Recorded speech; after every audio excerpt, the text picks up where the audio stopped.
Coming up on the Paper Talk today, we'll have a bit of an update on Sir Jim Ratcliffe, what is going on, and what is going on with him and Eric Ten Hag. They could be set for some showdown talks, so we'll get into that one. Plus, we are being linked with a striker quite heavily. Could there be a striker coming in January? I hope so. Let's check it out.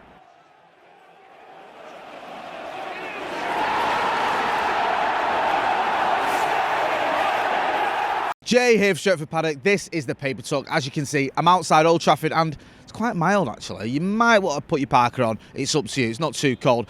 Quite a few stories to get through, so we'll crack on.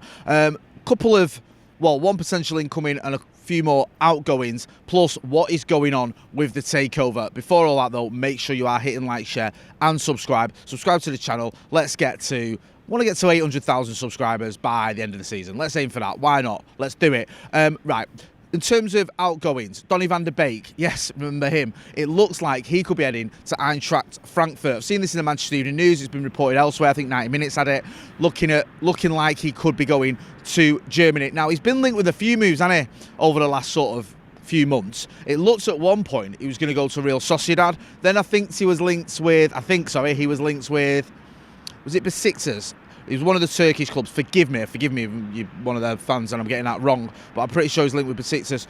Now it looks like he could be going to Frankfurt. I mean, it's just not happening for him at Manchester United. I keep repeating myself because it's true. He barely gets in the squad anymore. When he does get on the bench, he don't get off it. I mean, he's just become the forgotten man. And this was a kid who, when he arrived, he was a Ballon d'Or nominee. He'd been part of that Ajax team that had won titles and got to the Champions League semi-final. Everyone was raving about him.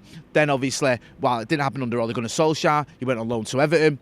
Did okay, got injured halfway through that loan, I think. Played 8 out of a possible 16 games, so not ideal. Then his former manager comes in Eric Ten Hag, and you think, fantastic. This is the guy who's going to get a tune out of him. But unfortunately, that wasn't the case. He's barely played under Eric Ten Hag. He did get injured last season. I think it was against Bournemouth. That more or less ended his season. And since then, he's barely got a look in. So I think it's time for him to move on. Best for all concerned if he does move on. And if he does, I wish him well. You can file him under just didn't work, basically. It didn't work out for a multitude of reasons. In terms of other sales, there's a report in the Evening News, and I've seen this again elsewhere, that Manchester United could be ready to offload some players because of what happened in Europe, the fact we crashed out of Europe. We're not in the Champions League. I'm sure you'll know this. I don't know why I'm telling you. And we're not even in the Europa, which is going to hit us in terms of FFP, because that could have been worth around 28 million quid. We had Chris Wheeler from Daily Mail on the channel yesterday, and he called it a £28 million black hole that's created, because now you're not in the Champions League, you're not going to get that revenue, the TV revenue, the gate revenue and all that jazz. So you might have to offload some players. The issue you've got is the amount of injuries we've got and how threadbare the squad is. Who can we realistically afford to lose? I know we need reinforcement, we need players, and I'll get into that in a minute, but who can we actually afford to say goodbye to? Because you might look at it and go, okay, well, Anthony Martial, I think that's an obvious one. Everyone's had enough of Martial. Get rid of him, move him on. But he still gets games. The reason he gets games is because he hasn't got any strikers. So even if you bring a striker in, are you going to get rid of one? So if the other strikers get injured, you've got no one. I don't know. Then you look at the likes of Varane and Casemiro. A lot of talk of Rafael Varane going. We heard the other day from The Athletic, I think there was a miscommunication in terms of what his contract was when the club announced it. And it wasn't till 2025, it's till 2024. So he can start looking for offers. But then, even though you might not be a huge fan of Rafael Varane, I like the kid, and I think he's a good player. He's just had these injury issues. We've not exactly got an abundance of centre-backs. Varane's getting games, or recently got a game, because the manager might not fancy him, but we've also got injuries. You've got Harry Maguire out. You've got Lisandro Martinez out. Victor Lindelof's had injury issues as well. I think he's out at the minute. Luke Shaw, who can play at left centre-back, is injured.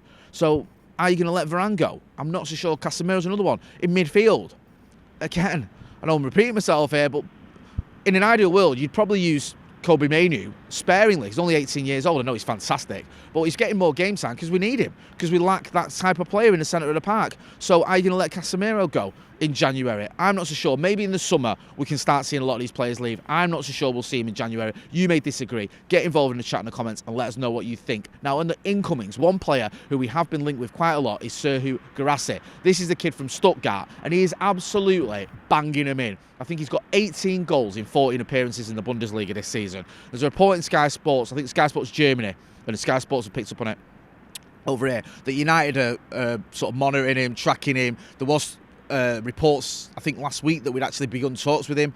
it looks like there might be something in this, because I think his buyout clause is around 17 million quid, which is a bargain. We need another striker. Rasmus Højlund is getting run into the ground. I don't want to keep repeating what went on yesterday in that Chris Wheeler interview, but me, Joe and Chris Wheeler all agreed the way we're treating Rasmus Højlund is not great. He's a young striker who doesn't need to be played week in, week out, especially when it's not quite happening for him in the Premier League. But we've got to, because we haven't got any other options. He is a very good player. I'm not questioning his ability, but you can see at times he might need a breather. He might need a rest.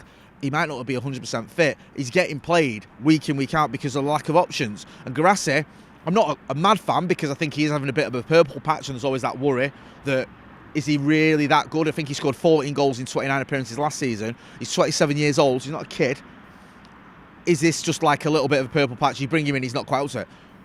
You're almost at the point now where you've got to take that risk. You've got to. We need another striker. We need someone who is capable of scoring goals. Germany, the German league, is a good league. If he's banged in 18 goals in 14 appearances in the Bundesliga, he can't be terrible. He must have something about him. And the way we are at the minute, we might not have loads of money to spend because of FFP and all the rest of it, and probably the Glazers ownership, but 17 million quid in January makes a lot of sense. And maybe you do a couple of deals there. I know I said we can't have too many players going. Maybe someone like a Donny Van De Beek goes out, brings in a few quid, whatever. But you have to bring in a striker for me. And Guirassy looks like he fits the bill. Big stories yesterday was about this Graham Potter and Lopetegui maybe coming in.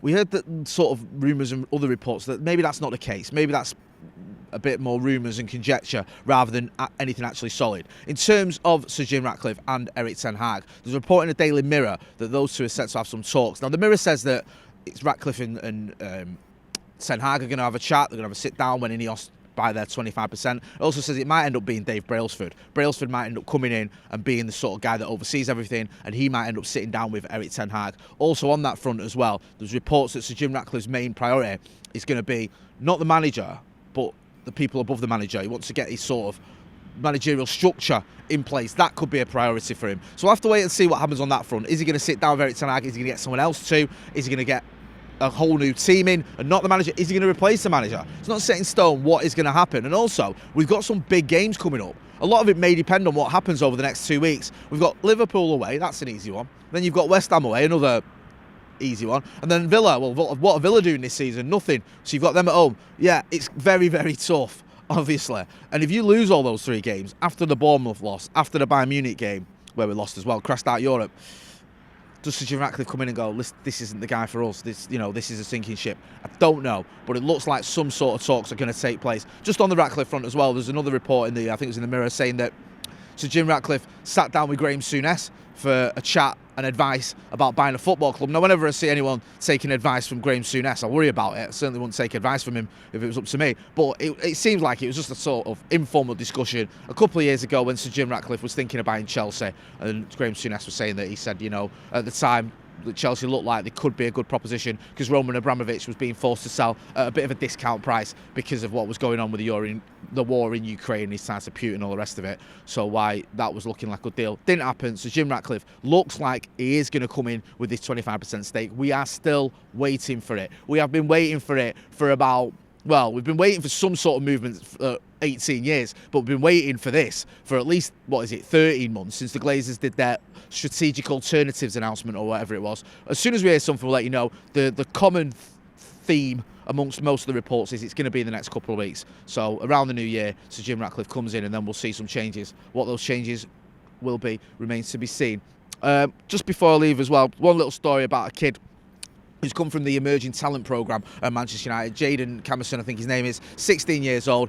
United don't usually announce it when youngsters sign contracts. He signed his first professional contract, but it's part of this new Emerging Talent Programme we've got. So he signed a deal. Good luck. Could be one for the future. We'll keep an eye on him. Going to leave it there. Don't forget to hit like, share and subscribe. Get over to Dublin on the 28th of December if you can. We've got an event there. Me, Joe, McCullough, Howson and Wes Brown, the hardest man in all the town. And don't forget as well, of course, we're going to be here for the watch along on Sunday. United travelling to Anfield.